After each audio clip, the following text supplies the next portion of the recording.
wabarakatuh. Perkenalkan, nama saya Ranti Purwanti. Saya dari Universitas Mercubuana ingin mempresentasikan makalah transformasi struktural. Latar belakang pembangunan ekonomi ditandai dengan adanya transformasi struktural, di mana beberapa sektor tumbuh lebih cepat dibanding yang lain. Transformasi struktural menjadi prasyarat penting dalam peningkatan dan keseimbangan pertumbuhan ekonomi sekaligus sebagai pendukung bagi berkelanjutan pembangunan ekonomi.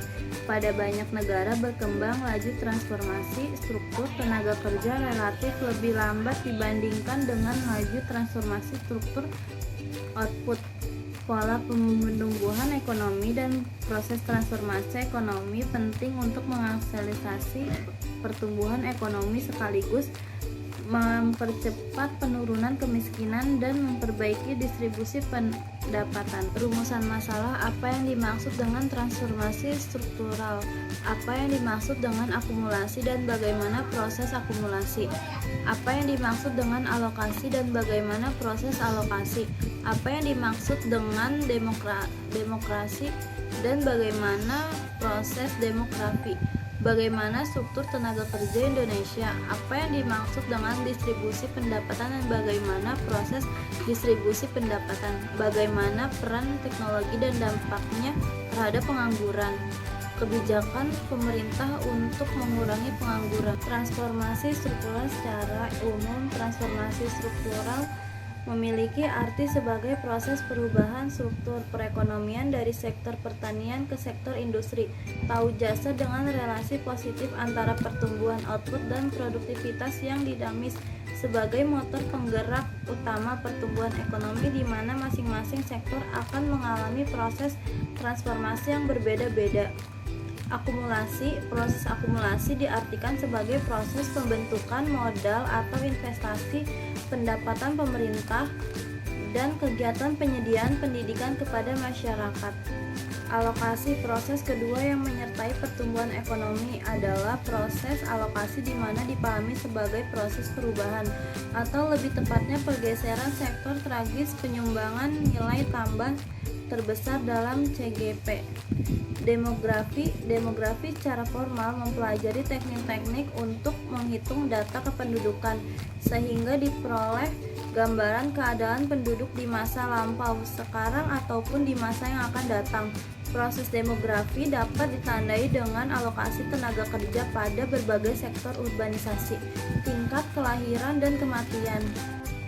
Struktur tenaga kerja: menurut Undang-Undang Nomor 13 Tahun 2003, pengertian tenaga kerja sebagai tiap-tiap orang yang mampu melakukan pekerjaan guna menghasilkan barang dan jasa, baik untuk memenuhi kebutuhan sendiri maupun orang lain atau masyarakat. Struktur tenaga kerjaan di Indonesia antara lain sektor pertanian, industri, jasa, sektor informal, dan pekerjaan migran. Distribusi pendapatan: proses terakhir dalam pertumbuhan perekonomian, yaitu distribusi pendapatan per kapita pendudukannya. Menurut Dumairi, dalam distribusi pendapatan diartikan sebagai pembagian hasil pembangunan suatu negara yang mencerminkan tingkat kemerataan atau ketimpangan di kalangan para penduduknya. Penerapan teknologi dan dampaknya terhadap pengangguran. Teknologi pengambilan peran yang cukup signifikan dalam dunia kerja dan memiliki dampak terhadap tingkat pengangguran. Pengangguran dipahami sebagai keadaan di mana orang ingin bekerja namun tidak mendapatkan pekerjaan.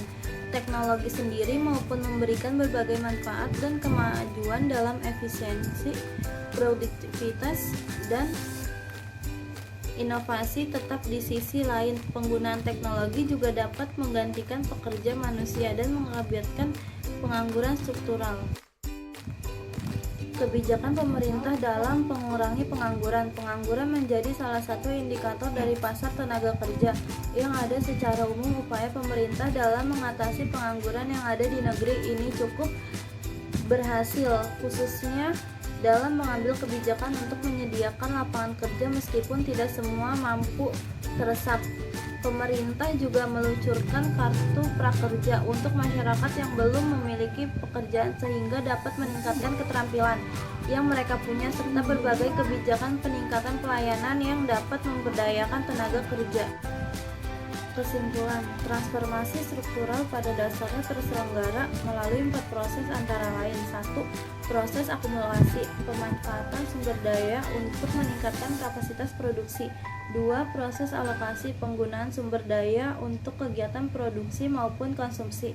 3. Proses demografi, berkaitan dengan perkembangan kependudukan. Dan yang terakhir yaitu proses distribusi atau pemerataan pendapatan. Transformasi struktural juga berhubungan dengan peningkatan teknologi yang mampu memberikan berbagai manfaat dan kemajuan dalam efisiensi, produktivitas, dan inovasi.